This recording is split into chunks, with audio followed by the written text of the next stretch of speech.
quick intro, I'm Dorothy Chang. I'm one of the co-founders of Links Collective. My other co-founder is here too, Andrew. He's on video recording. At Links Collective, what we do is, Andrew and I have both spent 20 years working in the startup ecosystem here in New York. Operators, investors, executives, et cetera. We've done a lot of the different things with a bunch of different unicorns and a lot of failed startups too. But we're focused on now through Links Collective is we want to help a broad set of founders to be successful, to get to raise funding, to grow, to take off. And so we try to connect you all with each other, with investors, with all the people and information that you need. And so as part of that, we have this whole series we called Inside VC. And today we're going inside Betaworks. And we're going to interview Jordan Crook in just a second. But first, we want to say thank you to Row, R-H-O, Row, the business banking platform for startups, who is today's sponsor. And they're amazing. They do business banking and expense management for companies from idea to IPO. They're uniquely focused on New York City founders and on helping them get in front of the right people, other founders and investors, et cetera. So Connor Quimby is right there. If you need to open a business banking account, go to Connor and he'll help you out or answer any questions you have. Okay, now, what we're all really here for is to hear from Jordan Crook, who's a partner at Betaworks. Thank you, Jordan. Thanks for having me. We've known each other for a really long time, though. A really long time, but this is like the it's fair first to tell. time that I'm interviewing you. It is, yes. I hope it's as interesting as all of our other interactions. Oh, it's going to be even better. So back in the day, when I was in PR, and Jordan was a reporter at TechCrunch, I used to pitch her to interview my clients, and now we're kind of turning the tables. Weird turn of events, but here we are. Okay, so let's go back in time then. How did you originally get into tech journalism? Yeah, I mean, like, I wouldn't even say that I got into it. Like, when I went to school, I went to NYU, my focus was writing, and I was a double major in English literature and philosophy, so I don't know how many VCs you guys have interacted with, but I think that's a little bit rare. And just really wanted to write about things. It was like, I graduated in 2010, so it was really at like the height, the iPhone came out in 2007, the App Store kind of like came out in like 2008, 2009, so we're like right in that moment of like all of these new, interesting kind of like, Twitter was getting big on campus, and I was like just really, I felt very clearly that there was a shift happening in the way that particularly young people and people my age were approaching the internet and these kinds of tools, and it was changing the way we were thinking, and I was pretty fascinated with it, particularly in my philosophy classes. And then, I met a guy randomly at like a T-Mobile event. I'm not even sure why I was there. His name was John Biggs, and I was... Yeah, John Biggs, and I was gobsmacked. They like had like the T-Mobile girl was there. First of all, Carly. Does anybody here know who I'm talking about?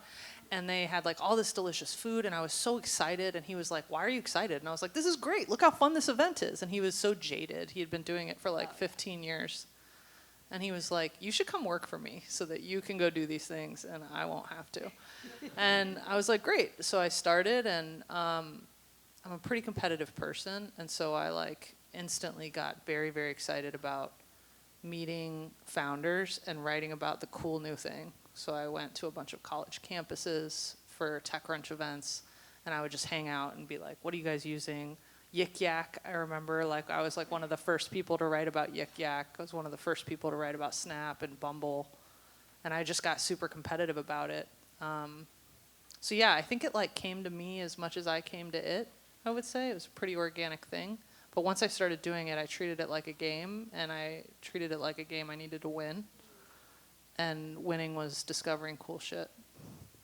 I feel like you made a name for yourself like very early on, because I remember, you were one of our go-tos like right from the start, right from when you got started. So somehow you landed right in the right spot, and you knew what to keep your eye on.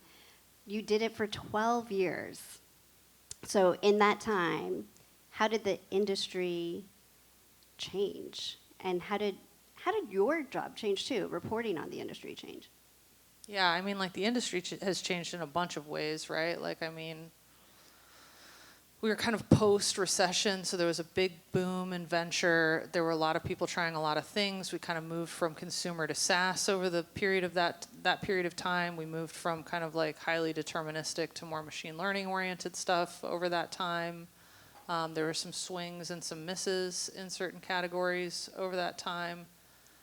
For me, my job changed actually a lot because for the first 5 or 6 years there, I was reporting nonstop. And then, you know, I started to kind of climb the ranks and my job shifted much more to like an operational role. I became managing editor and then deputy editor.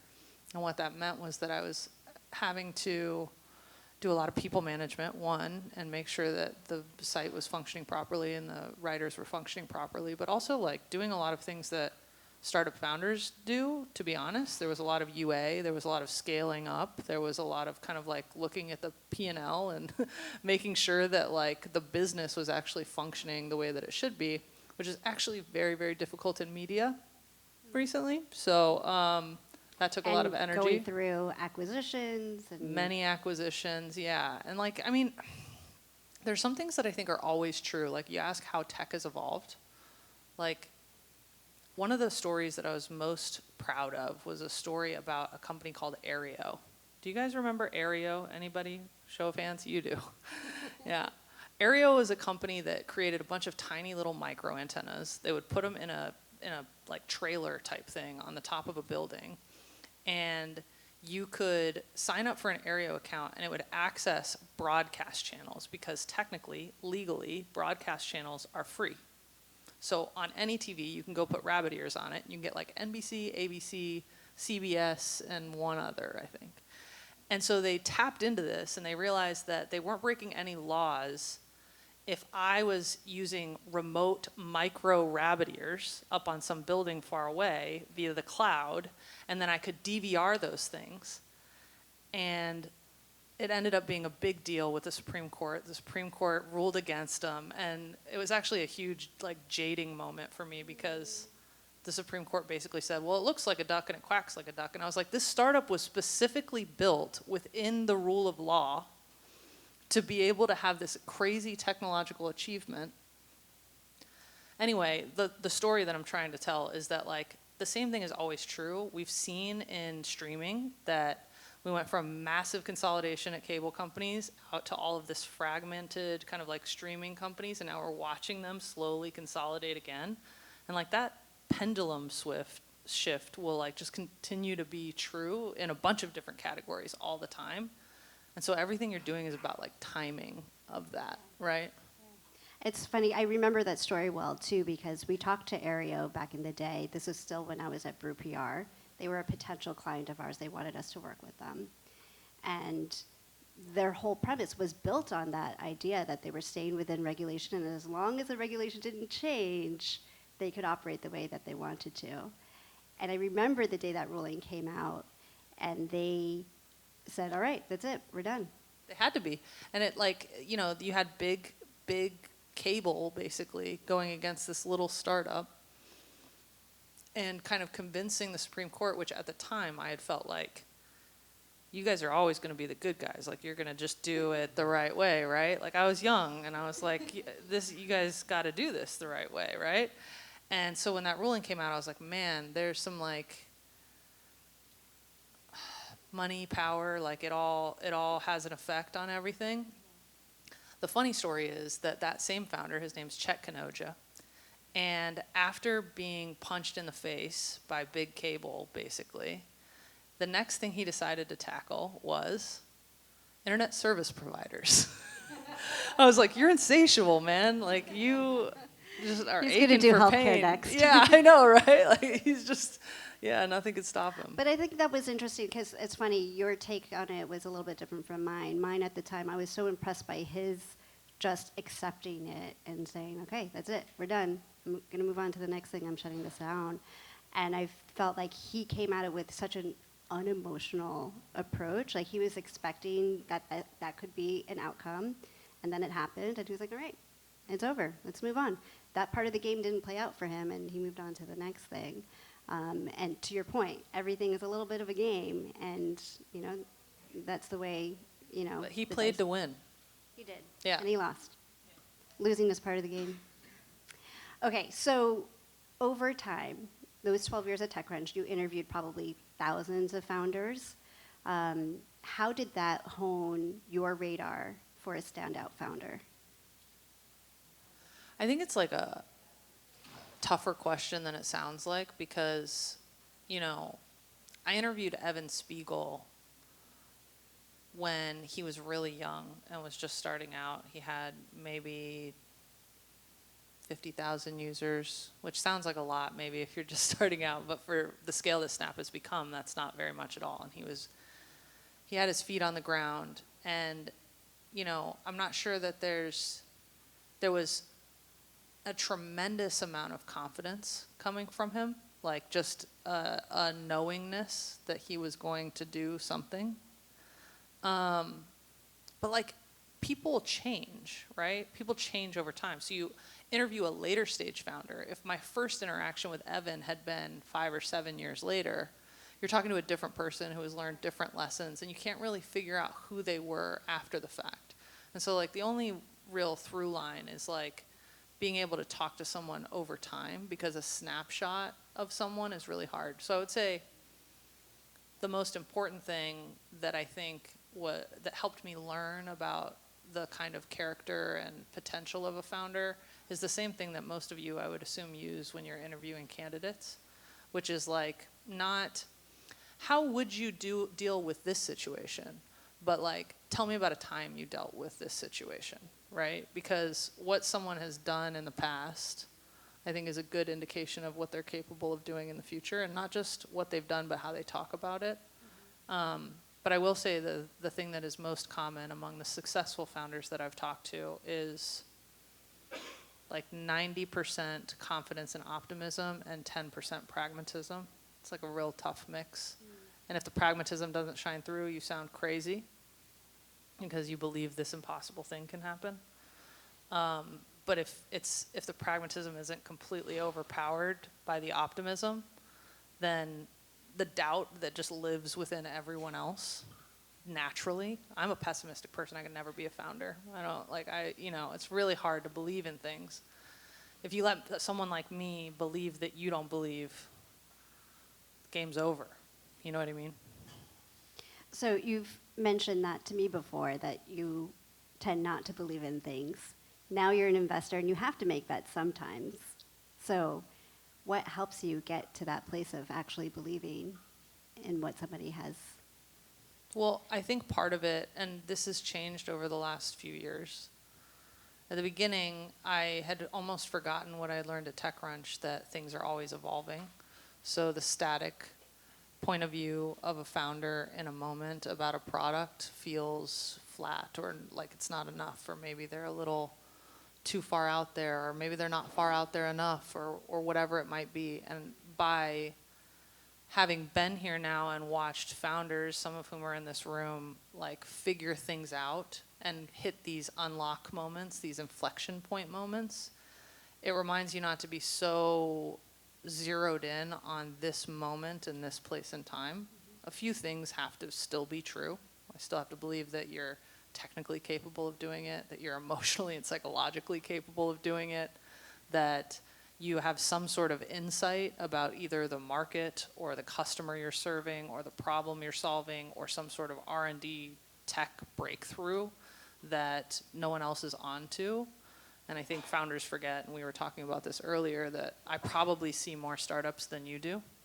So having a kind of baseline understanding of what's actually out there makes it easier to pick up on those insights and unlocks. But,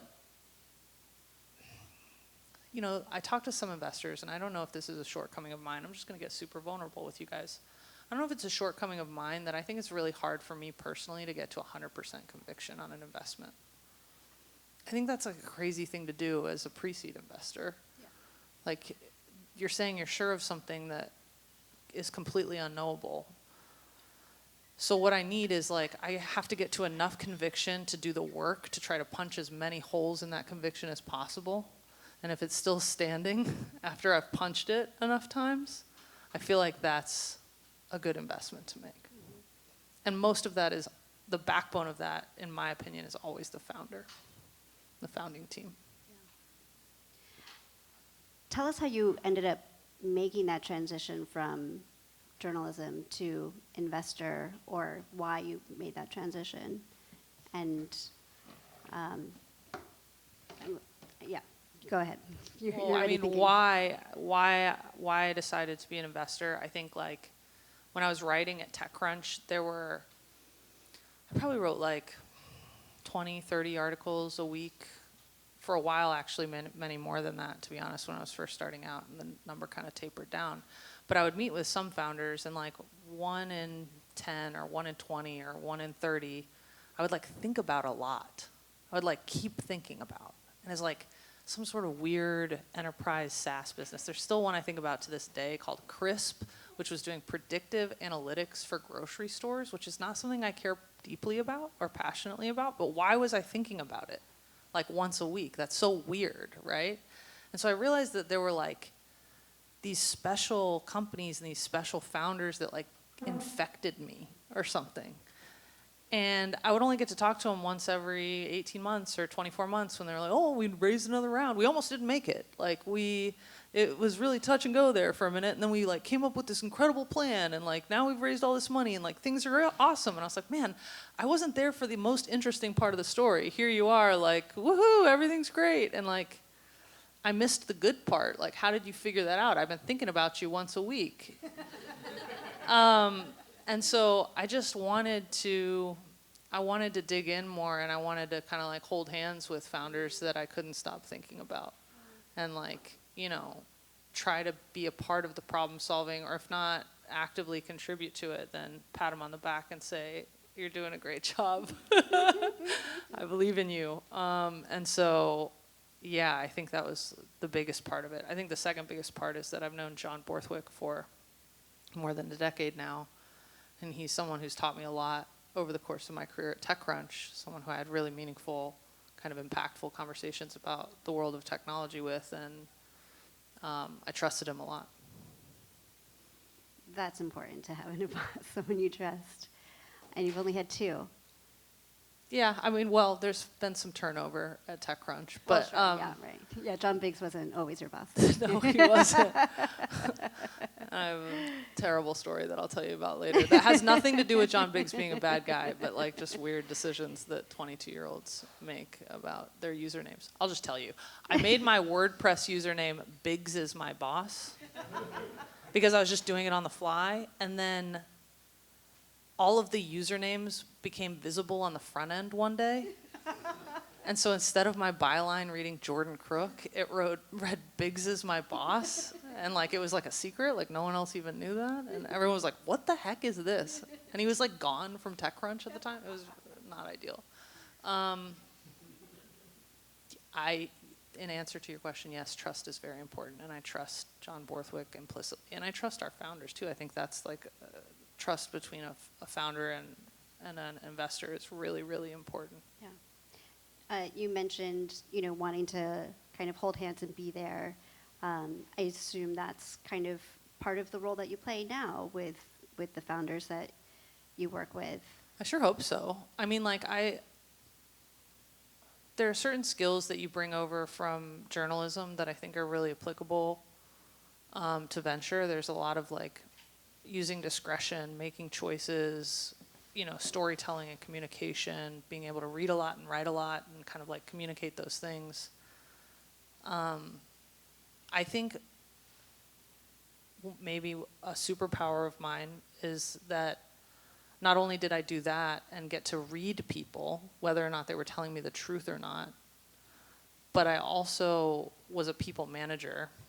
And for better or worse, some of the feedback that I've gotten from our portfolio companies is like, hey, thank you for telling me the thing that was maybe hard to tell me in the way that you did. Or when I was struggling to like fundraise in this like terrible fundraising environment, like thanks for at the end of the call just telling me that like I wasn't alone and that like other people felt that way too.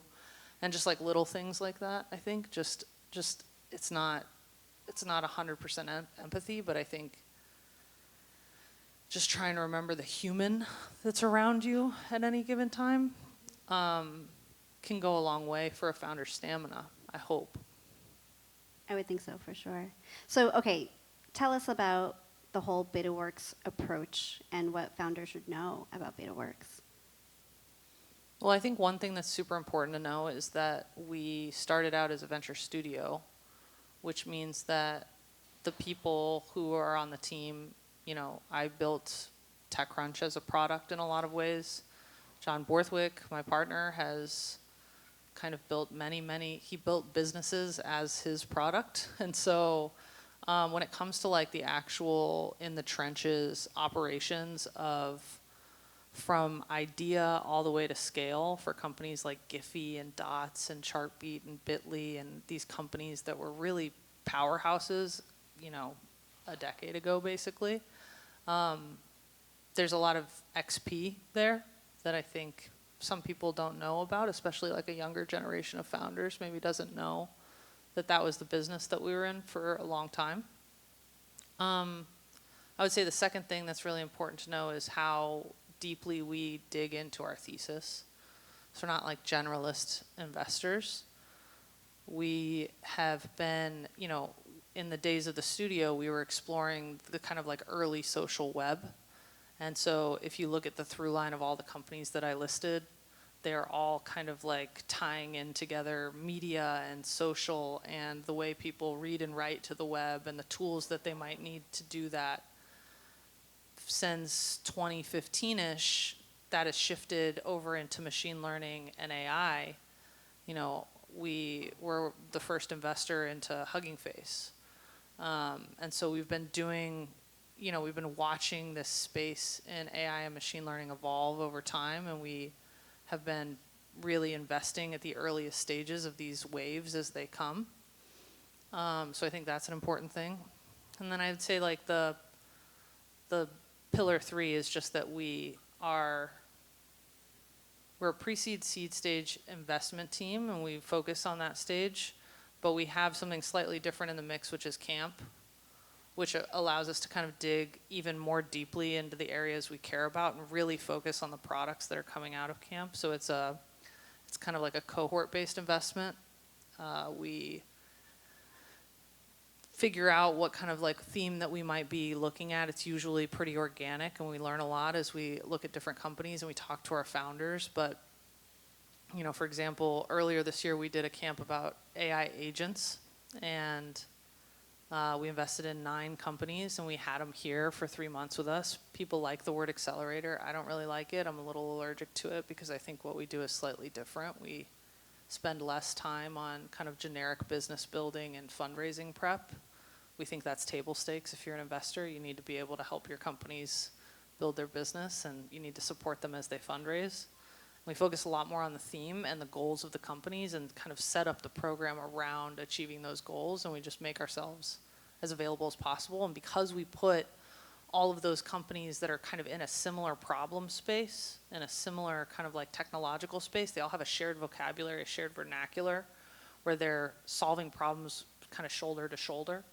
They're unlocking things for each other, whether it's around distribution or a technological issue or whatever it might be. And so I think that's another thing that we do that's very, very different. And the space is designed for things like this. The space is designed for things like camp. The space is designed for our founders to be here and spend time with us. And it makes us a lot smarter, to be honest. We get a lot out of it, too. So. I think of Betaworks as kind of like the original venture studio in New York. Like I can't really. We like that you think of us that way. I think that's true, right? Yeah. And I imagine that experience and that DNA in Betaworks kind of lends itself to developing camps to be more than just an accelerator, but really kind of custom, right? Yeah, and I think the way that like John puts it a lot is that it is highly product focused. It is so much more about your like 0 to 1. I mean, there was a catchphrase at Betaworks for a long time: "Fuck it, ship it." which is like, let's learn, like get it out there. Let's get the information that we need to figure out what needs to be added, what needs to be subtracted, what needs to be honed. And so that product orientation on the investment side comes from having done that ourselves and built products.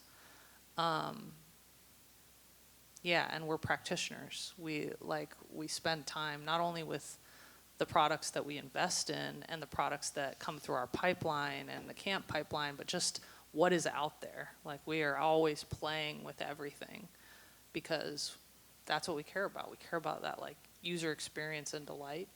Let's say on the things that matter most when making an investment decision, it's founder and that user experience. And we believe betas work. That's why it's called Betaworks. You can learn a lot from that. So it doesn't have to be polished and it doesn't have to be perfect, but if we can like feel the intent of the founder through it, I think it makes a big difference. What do you think makes a Betaworks founder? A bunch of things. I mean, we get asked by LPs when we fundraise, like, what is the archetype of the Betaworks founder? And I would say that because we are so thesis-oriented and because we are so product-oriented, I don't think that we have an archetype that maybe other VCs would have. Some VCs are first-time founders only. Some VCs are serial entrepreneurs only. Some VCs, I think that there's kind of like a little bit more pattern matching there. We've had first-time founders fresh out of school. We've had serial entrepreneurs with multiple kind of like $100 million exits.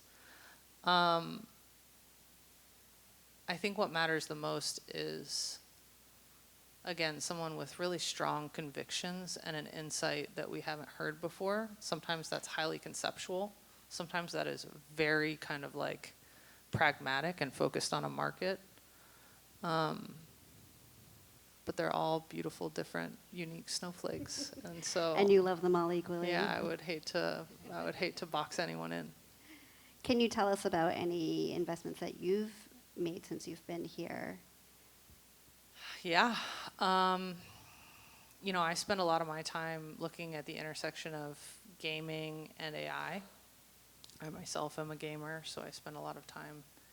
I used to spend a lot more time playing games. Did a deal recently on a company that is working on a life sim game. And they're using AI to focus that in on stories. So, if you play The Sims now, you spend a bunch of your time building, and then the characters are walking around speaking sim language, right? And like you kind of are having to like strain your eyes a little bit to like see the actual story that might be happening, whether they're fighting or happy or in love or whatever. And the insight from this founder is like, if you focus in on the stories and you let players use AI to create their own stories, maybe stories that look and feel a little bit like what we're watching on television. You can imagine playing Succession in this life sim. Really talented founder, and I'm really excited. It's going to be a minute before it's out, but everybody look for it. But there's done a few deals, but most of it is in the gaming space. Yeah. Okay, I want to let y'all know that in a few minutes we're going to open up questions to all of you. So I'm going to ask a few more. If you have something in mind, Good flag. Always hate the awkward silence whenever questions everyone. It's just crickets. Think of them now. Start thinking about them. But I want to get into the nitty gritty a little bit more of how. I thought that's what we were doing. Yeah. I got vulnerable. Yeah. So for founders, how should they think about Betaworks in terms of what stage, how much you invest, how many deals you do a year? How should they think about, pitching you for investment versus trying to get into one of the camps? Yeah, I would say that there's a lot of questions layered in. So, sorry, that was too many at a time. Fine. No, She's no, critiquing I my can interviewing do it. skills in You real time. never ask two questions at once. That's the rule. And I asked like 7. Yeah, I know. Okay, let's go back in 10. Okay, so I think like 40% of our capital goes towards our camp program and 60% goes to kind of like regular investments. You know, we do anywhere between, you know, a camp check is 500K. We will go up to $1 million to lead a deal. And the terms on that? On camp. Mm-hmm. So camp is 500K on an uncapped safe at a 25% discount to us. And we will take 5 points of common as the price of running the program, which is pretty competitive if you look at any other kind of like program of the same style, especially given the kind of like team to founder ratio that we have here. So a lot of support. The tallest guy in the room back there was in camp.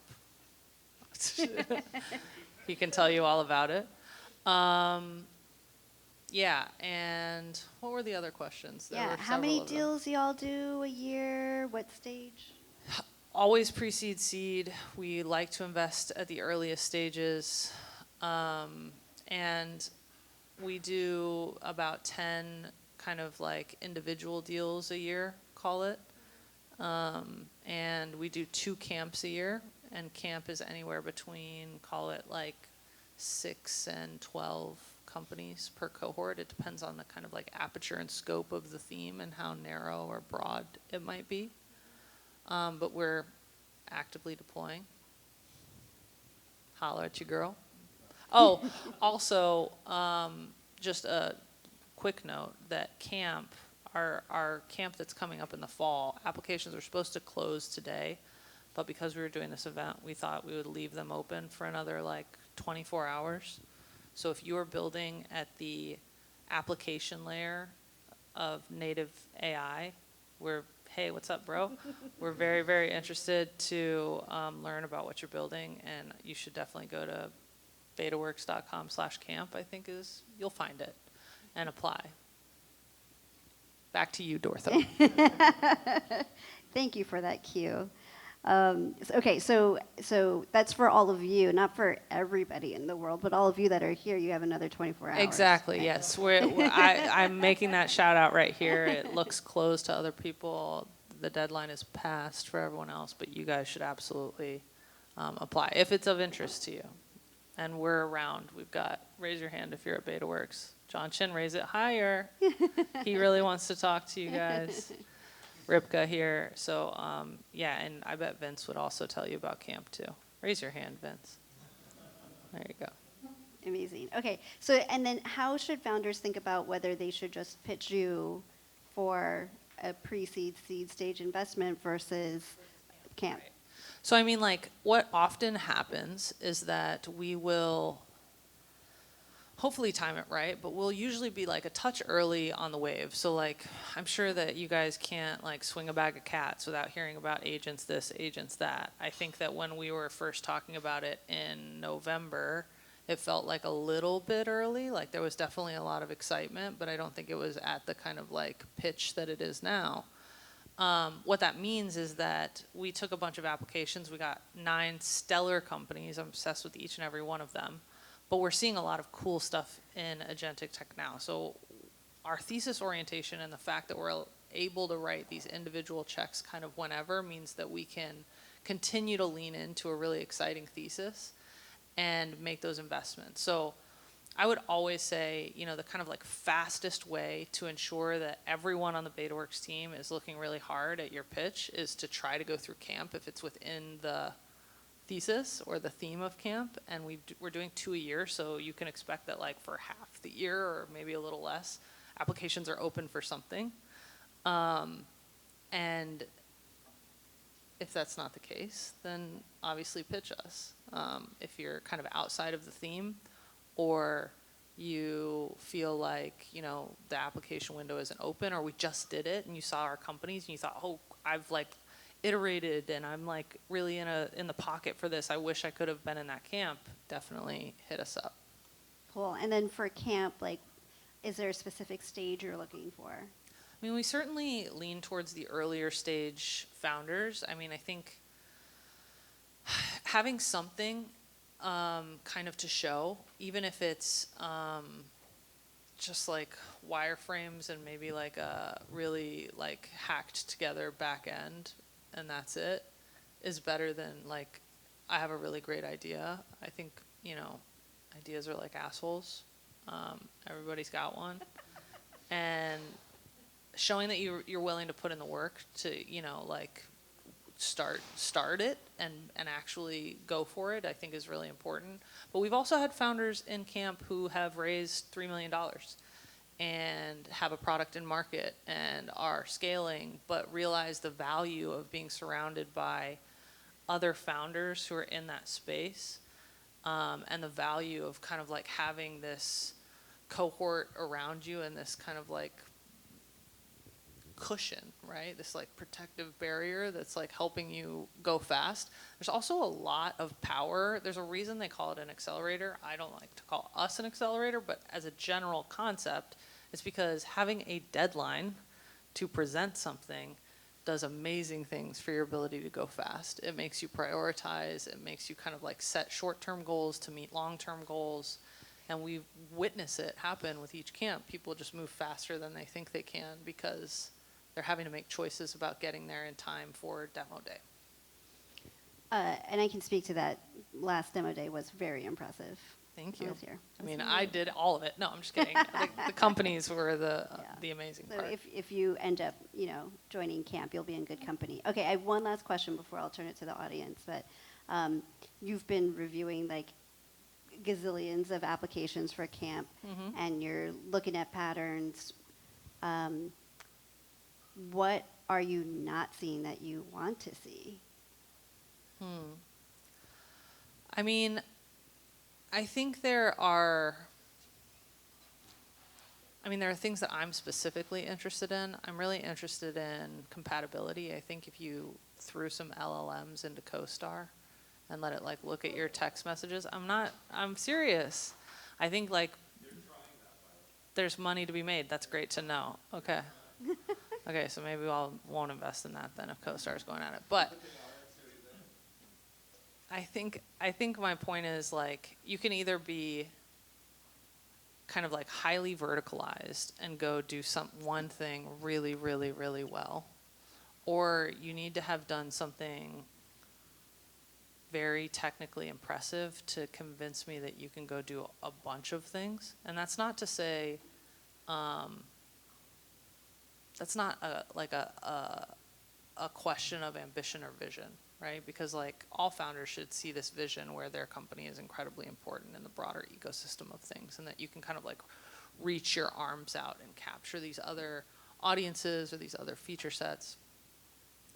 But I think in AI at the application layer, which is what we're looking at, I think you will have a higher success rate maybe right now of like going after something very specific and doing it very, very well for a very clear set of users than being like a generalized assistant. Because I think like the generalized assistant may struggle on their success rate and that users will churn out.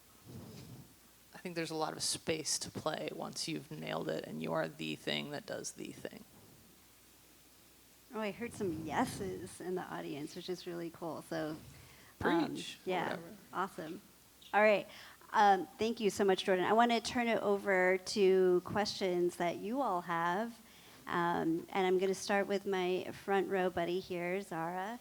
Andrew's going to come over with a mic for you. And then we'll go to you. Literally don't think there's anything that you guys don't know about me yet, but yes, let's do it. Yes, hello. Thank you for being here. Thank you for hosting. My name is Zara. We help secondhand sellers automate their entire workflow from sourcing inventory to listing to selling them. And kind of on your last point, but also to what you said earlier about the balance that's very delicate between optimism and pragmatism, I'm wondering how you could define the balance in your view between product right now and product vision, especially with something as like stackable as native AI apps, because there's so many ways you can just add on another layer, add add on another layer.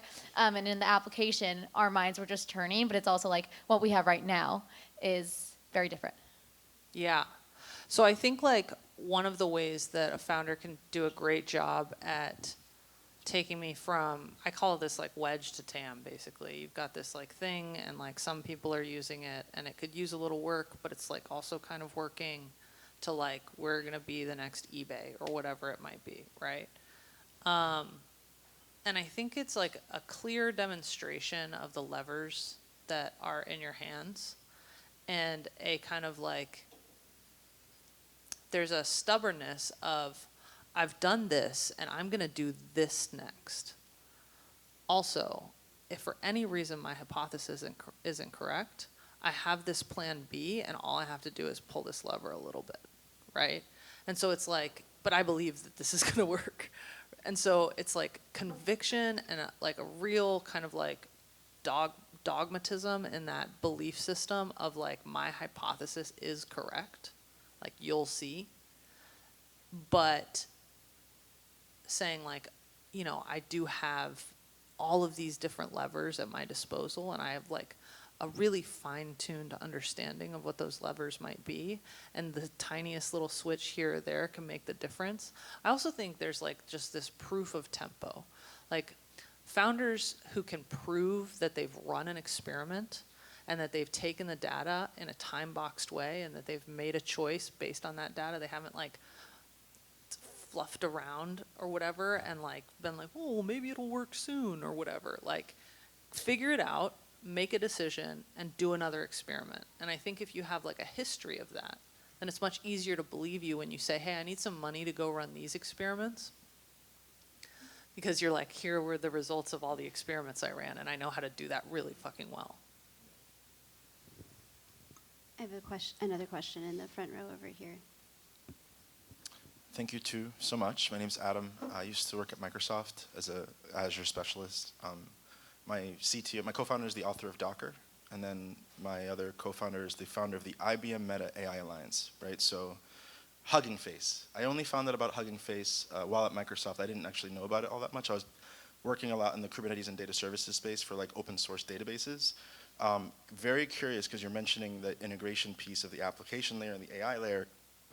What are your thoughts on the trends around enterprise open source? So like there's a lot of LLMs out there, right? And when I talk to banks, when I talk to my former clients that are struggling to do this thing, they have to spend a lot of money to BCG, Booz Allen Hamilton, a lot of these consultancies. That's our target, by the way. We're going to disrupt some of that stuff because it's inefficient.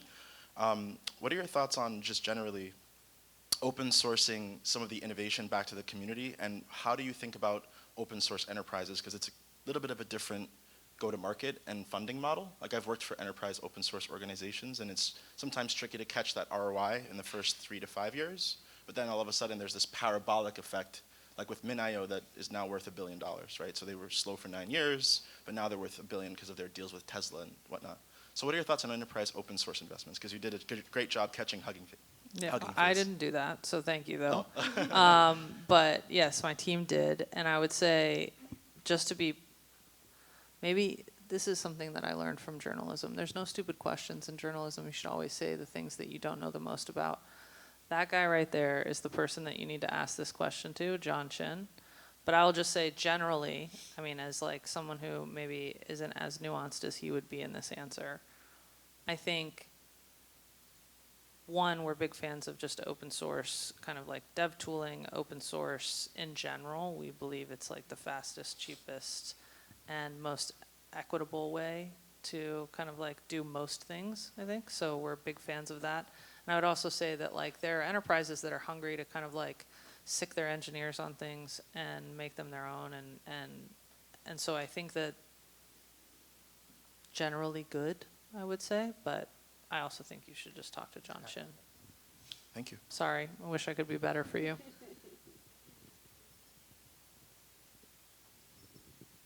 I mean, I could see you, but sure. Thank you, Dorothy. Thank you, Jordan, for the conversation. My question is, has the new wave of AI changed the way that you look at very early prototypes? Because it's much easier now to build quick prototypes, but it's much harder to build production-ready sort of bigger scale sort of products afterwards. But I'm just curious your thoughts on that. Absolutely. I wouldn't have like put it that way, but I think that like, I mean, we've always had a bent towards like technical defensibility, right? And so like, I think that it's kind of easier, I think, like you said now, to throw up a prototype that kind of like does an ooh-ah thing. It's one of the reasons why in our current camp application, one of our questions is like, what research are you looking at and implementing? Because we want to know that, you know, there's a new technique, there's a new kind of like technology that you might be thinking about weaving in, and your ability to speak fluently about that, I think, is just as important as whatever magic your prototype can spin out. And like you said, I mean, I think unit economics become an issue too, right? So prototype may be able to do something really cool once, but what happens when there's 1 million people on it? And what does the AWS bill look like? So yeah, definitely made a difference. Can I follow up? I feel like, I mean, maybe part of it is markets driven, but the expectations for early stage founders, the expectations are getting higher and higher from investors. And like, maybe that's part of it, right? Is that you can get a lot farther with technology today than you could before. I think that's true. I mean, we have a company out of our last camp that, you know, their like tagline is, we're going to create the first one-person unicorn, because we believe that so much of the work that so many people do can be automated. And so I think part of it is that there are more tools at your disposal to move faster. I also think probably more likely it is more markets driven. A lot of people had too much fun in 2021. So that's really what it comes down to. And you guys have to suffer.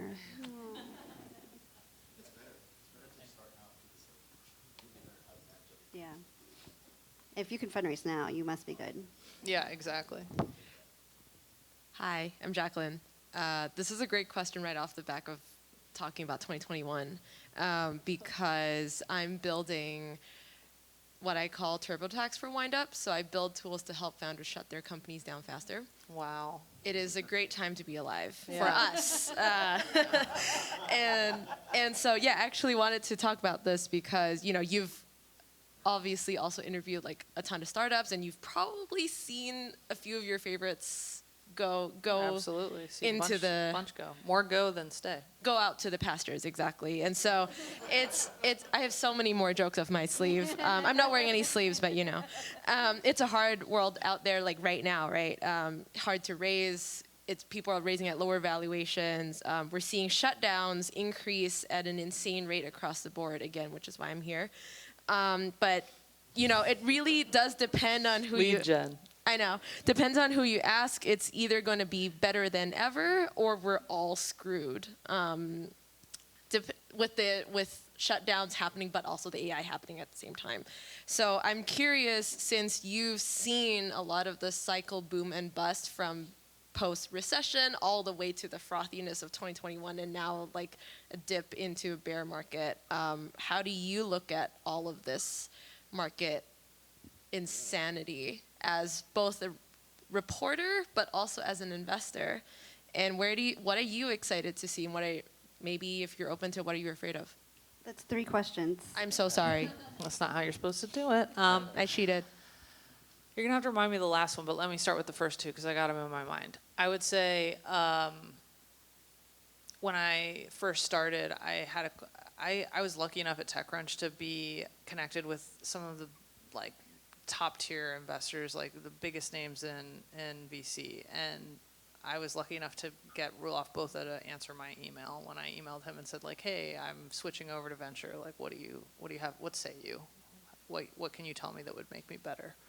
And he said, you know, I started in 2003, which was post boom, and nobody was having any fun, and deal flow was really slow, and it was a discipline oriented game. And he was like, it made me the investor that I am. So I actually feel I think SVB crashed like 2 months after I started or something.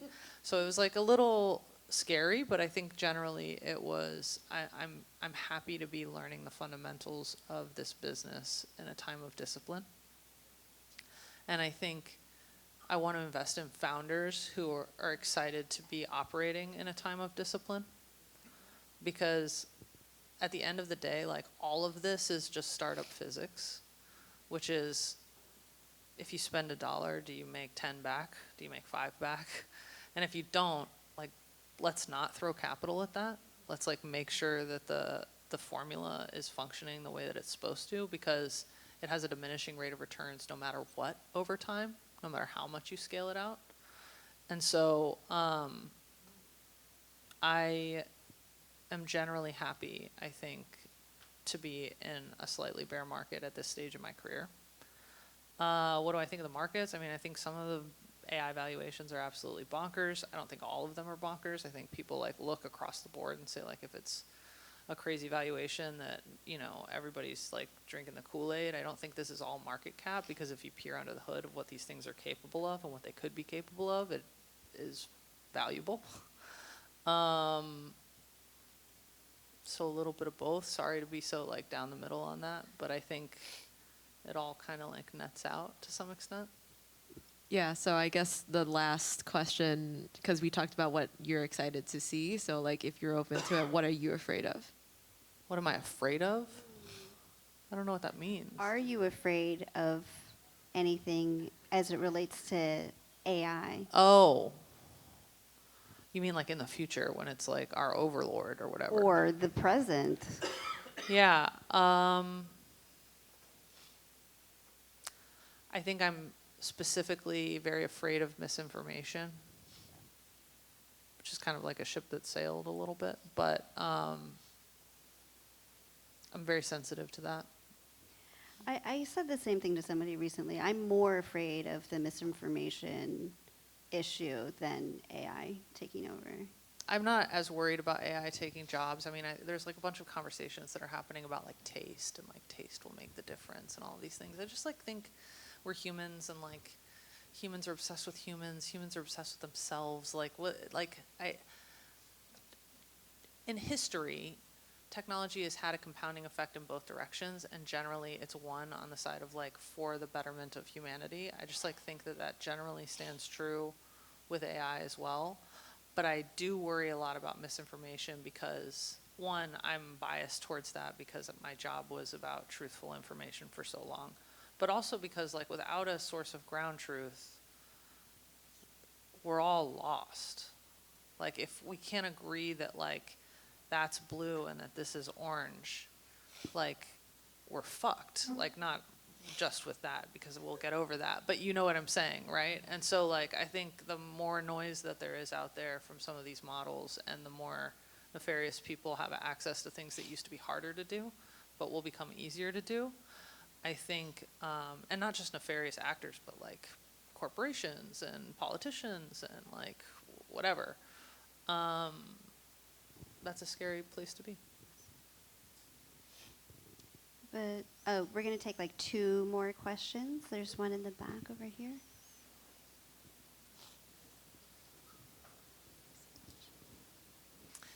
Aloha. First of all, thank you so much. This is so informative and inspiring. So thank you so much, Jordan and Dorothy, for your insights, and so happy to be here. Thank you for hosting this. And my name is Maren Ryan Soroff, and I'm creating the Peace Train, which is a global creator economy movement and Web3 platform connecting artists and creators for peace with peace seekers. And we're incorporating AI because we truly believe one of the things that scares me the most about AI is humans who are not healed training AI. So we believe that humans that are more healed and can train AI in a better way. So my question to you, and I would love to explore collaboration, and my question to you is, how important is social impact in your investment decisions? And how do you, do you have metrics for what you invest in and the good that those investments do in the world beyond financial returns? Thank you. Great question. I mean, like, I don't think we have metrics around social impact, but it is something that we think about and talk about a lot in terms of our individual investment decisions. And there's been more than a few times over the last few years where we've kind of looked at each other and said, like, this probably isn't that good for the world, so we probably shouldn't do it. It's something that we think about a lot. I mean, like, for me, one, this sounds kind of selfish, but I spent a lot of time criticizing things in tech that were bad for the world. And so just as a person, I don't want to change my tune now that money's involved. So I think that that's one thing. But I think John is also, my partner John Borthwick has a track record of being incredibly thoughtful about the kind of impact that we have as investors at the very beginning, at the very earliest stages. He was involved in the COVID tech task force and fix the internet movements and things like that. So I think that, it's something that's really important to us. Okay, one last question. James has his hand up. James, you're in our portfolio. Why don't you yeah. It was going to be a softball? Thanks, James. Yeah. Hey, Jordan. Thank you for sharing your insights. My name is Vip, and I'm building Cast to give 2 million real estate professionals superpowers to grow their business. My question is around the idea of your early venture studio DNA. How much of that are you still carrying with you for the camp companies? Yeah, I mean, like, if I'm interpreting your question correctly, do we come up with ideas and then, like, bring in hackers to go and make those ideas? No, which is closer to what we used to do. But I do think that, founders at the earliest stage want to sit down sometimes and say, like, this is what we believe we can do. This is what we believe will resonate with users. Like, what do you actually think of it? Or how would you frame up this experiment to figure out the answer to that? And I think that's where we provide probably the most value add, is because we're, like, happy to sit down and lean in and do that experiment. And we're happy to sit down and, like, look at the mix panel and, like, try to figure out what happened here. And so, I think what we love is the problem solving. We love running those kinds of experiments, and we love products that make people happy or make people feel like they have superpowers or deliver value to people. We just, like, love it, right? And, like, you can tell in our IC, you can tell during camp how excited that we get over those things. And I think that only comes from the experience of having done it before and kind of, like, stitched it together on our own. And so I think it plays a big role. Quick follow-up. Does that play a role in your selection process as well? So the potential to co-build with founders, if it's an idea you're interested in, does that play a role at all in your camp selection process? I think it plays a role, yeah. I mean, like, there are things in camp, we're, like, actively arguing about this. There's things in camp that have applied that the three of us don't really have any real expertise in that particular market, and yet we're incredibly excited about the way that the founders are running at it because we think it's interesting and unique. There are others, I mean, someone's here, Mehdi's here. Mehdi's building metal, and he's building something for club volleyball teams, and I played club volleyball from the time I was 12 to 18. So, like, is it interesting and exciting, the prospect that we might talk about that and that I might have expertise to give to that? Yeah, of course.